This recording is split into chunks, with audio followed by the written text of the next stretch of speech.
sa National Cancer Institute, halos 5 sa bawat 1,000,000 tao ang mayroong karamdaman na kung tawagin ay rhabdomyosarcoma, isang uri yan ng cancer.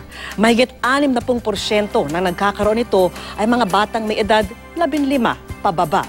Tulad po ni Earl na sa edad na 7 ay pinahihirapan na ng sakit na ito.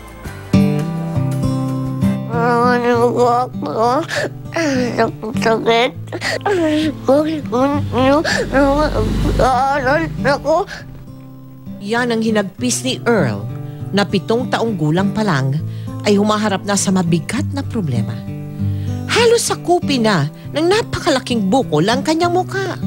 Kaya hirap siya sa pagkain o maging sa pag-inuman lang ng tubig.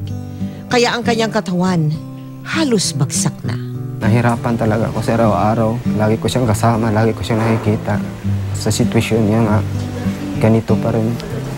Hindi na rin nakakapagtrabaho ang kanyang ama upang maalagaan siya. Mula sa Zamboanga ay lumuwas silang mag-ama at nakitira muna sa kanilang kaibigan dito sa Santa Maria sa Bulacan.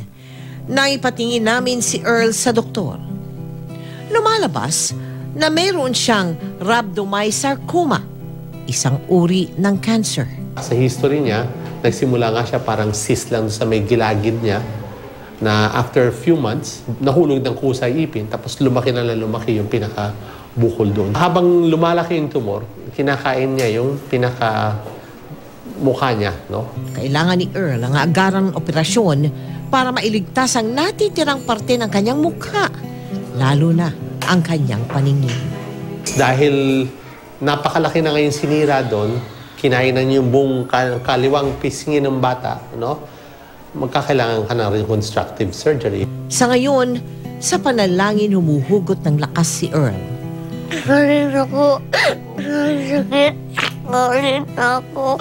Galing